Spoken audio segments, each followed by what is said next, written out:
안녕하세요, 마크입니다. 지금은 아내와 함께 조용히 은퇴 생활을 즐기고 있어요. 40년 동안 학생들을 가르치는 일을 했었는데 그게 저의 삶의 가장 큰 부분이었어요. 그런데 이제는 저의 이름으로 책을 내면 충분히 생활할 수 있다니 그만큼 무언가를 이룬 것 같아 기분이 좋아요. 아내는 저와 같은 교수로서 만나 결혼하게 됐고 우리 아이들은 저희 부부가 교수로 있던 대학교에 입학해서 공부를 마쳤어요. 그 대학은 미국 내에서도 상당히 명성이 높은 곳이었는데 아이들이 열심히 공부해서 잘 마친 게 정말 뿌듯하더라고요. 아이들이 저와 비슷한 분야를 좋아한다는 건 상당히 감사한 일이에요. 그러다 나이가 들면서 체력이 예전처럼 좋지 않아서 이젠 오래 서 있거나 말하는 것이 쉽지 않아요. 그래서 저는 70을 넘긴 나이에 교단에서 물러나기로 결정했습니다. 그런데 그동안 학생들과 함께한 시간이 있었던 것에 대해선 정말 감사하게 생각하고 있어요. 학생들이 제 강의를 좋아해 주니까 저도 은퇴를 미루게 됐던 것 같아요. 하지만 이제는 가족을 위해 인생의 다음 단계를 살아가기로 결정했습니다. 특히 제 아내는 저보다 더 똑똑한데 가정을 꾸리고 아이들을 키우는 일에 집중하기 위해 교수직을 포기했거든요. 그래서 저희 가족은 화목하게 지낼 수 있었고 그건 다 아내 덕분이었습니다. 아내에게는 늘 감사하고 존경하는 마음을 갖고 있어요. 그래서 남은 인생을 아내와 함께 좋은 추억을 쌓는 데 쓰려고 합니다. 여행을 위해 저축을 해왔고 아내도 그걸 돕기 위해 적금을 만들어줬어요. 그래서 저희 가족은 처음으로 해외여행을 가게 됐습니다.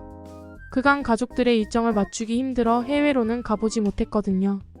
그러던 중 우리 가족의 첫 해외여행지를 정하기 위해 익명투표를 진행했습니다.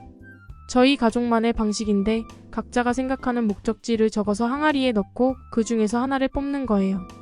그 결과로 한국이 가장 많이 뽑혔습니다. 사실 저는 어릴 적 아버지와 함께 한국을 방문한 적이 있었어요.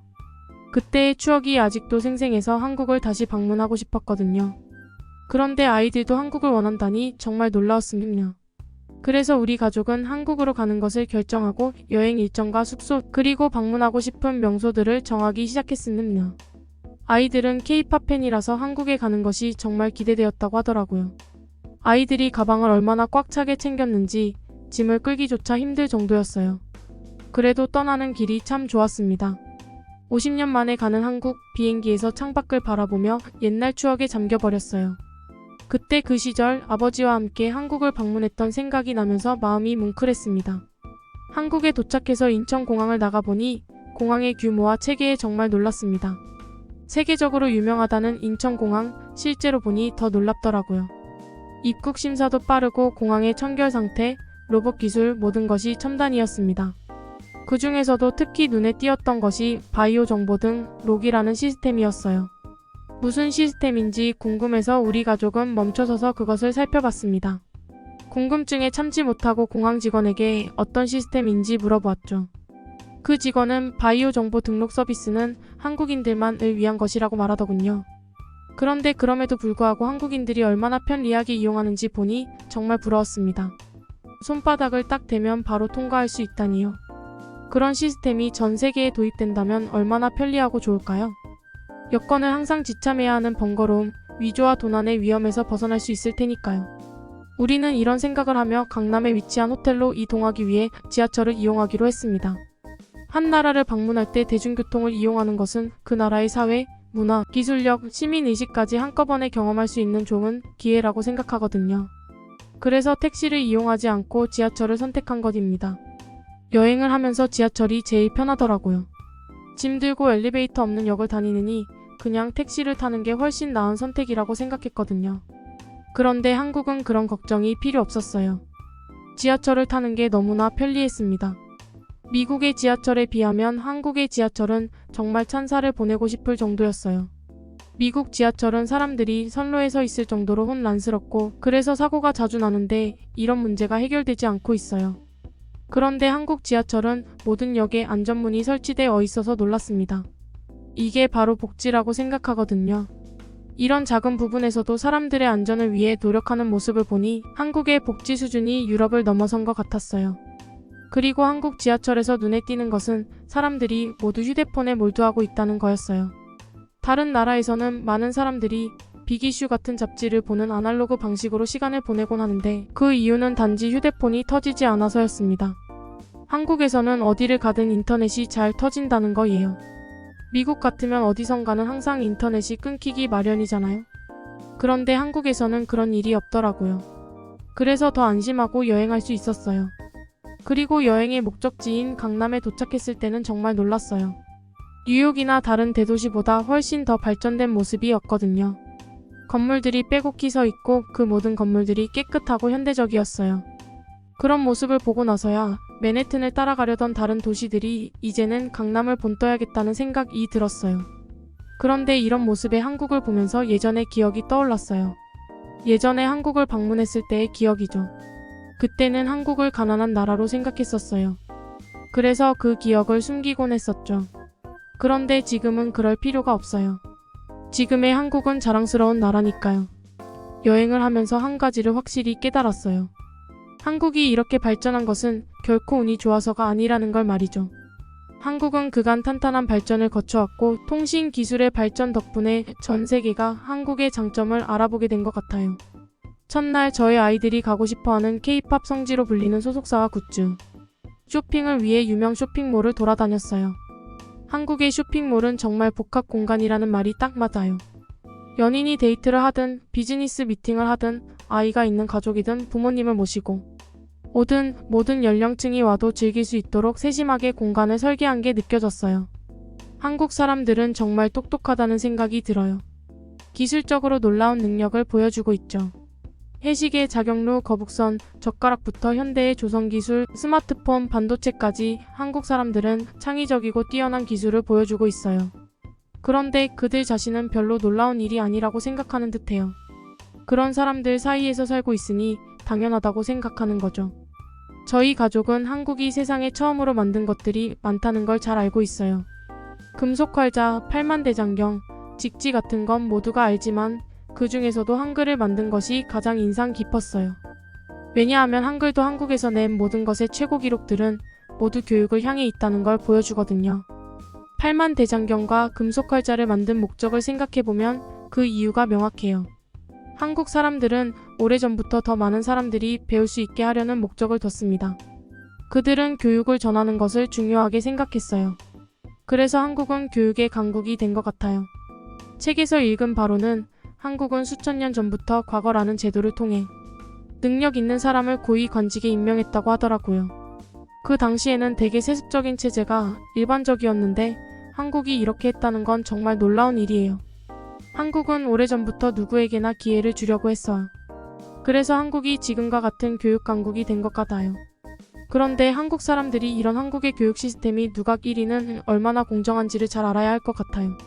한국에 왔을 때 가장 신기했던 것은 사람들이 서로를 더욱더 존중하고 규칙과 매너를 중요하게 생각한다는 거였어요. 이런 부분이 한국의 치안이 잘 유지되는 이유일 것 같아요.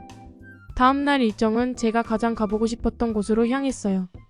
그곳은 바로 종로였죠. 거기에 도착하니 가슴이 뭉클해지면서도 마음이 편해졌어요.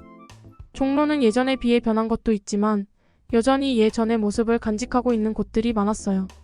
그 중에서도 제가 아버지와 함께 다녔던 곳은 여전히 그 모습 그대로였어요.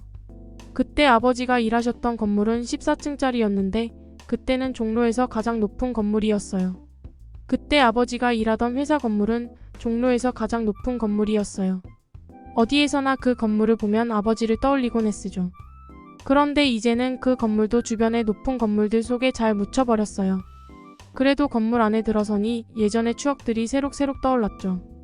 그때 저는 아버지의 아들이었고 이제는 아이들의 아버지가 되었어요. 그래서 아이들과 함께 이곳을 다시 찾아본 것은 정말 특별한 경험이었어요. 그리고 또 한 가지 눈에 띄는 변화가 있었어요. 예전에는 미국 대사관이 누구나 자유롭게 들어갈 수 있는 곳이었는데 이제는 그렇지 않더라고요. 그리고 제가 처음 한국에 왔을 때 중앙청이라는 이름의 조선 총독부 건물이 있었는데 이제는 그 건물이 없어졌어요.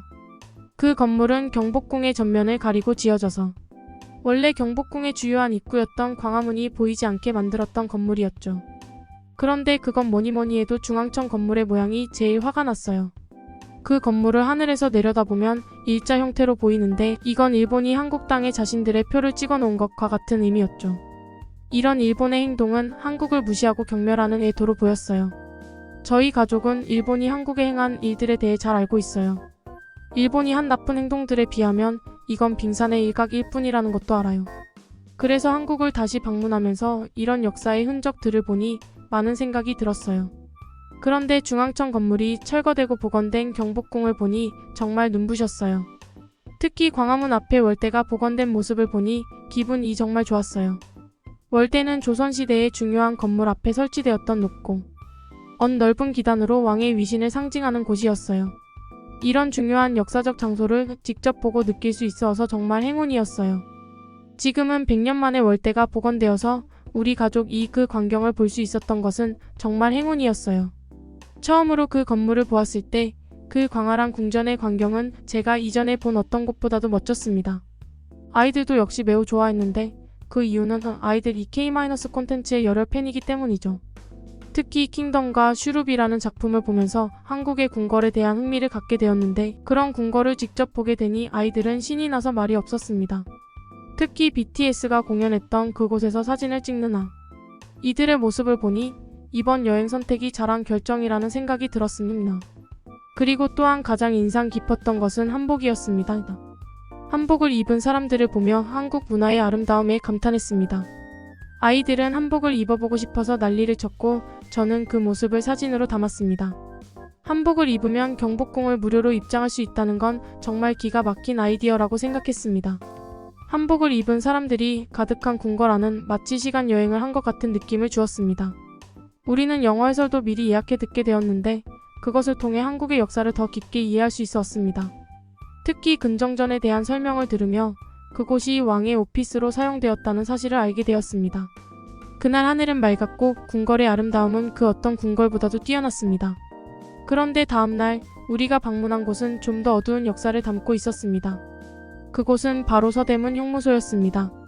그곳에서 저희는 한국의 아픈 역사를 보게 되었고 그것은 저희 모두에게 깊은 감동을 주었습니다.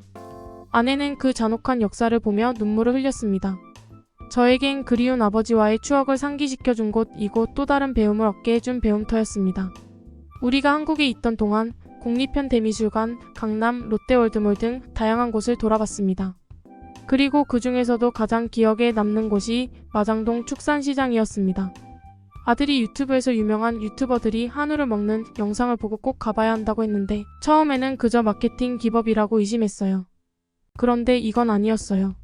처음 한우를 먹어본 순간 그 맛이 어찌나 좋던지 바로 앞에서 고기를 신선하게 썰어내고 뜨거운 물판에 올려 구워주는 모습을 보며 느끼는 그 흥분감 그리고 그 맛은 정말 잊을 수 없더라고요. 같은 고기인데도 불구하고 그렇게 다른 맛을 낸다니 정말 놀랐습니다.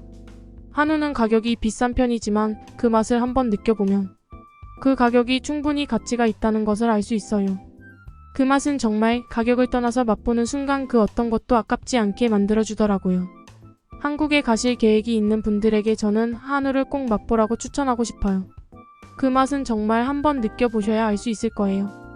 또 한국은 미국처럼 팁을 주는 문화도 없기 때문에 그런 걱정에서도 자유롭 제 말 믿고 꼭 가보시길 바래요.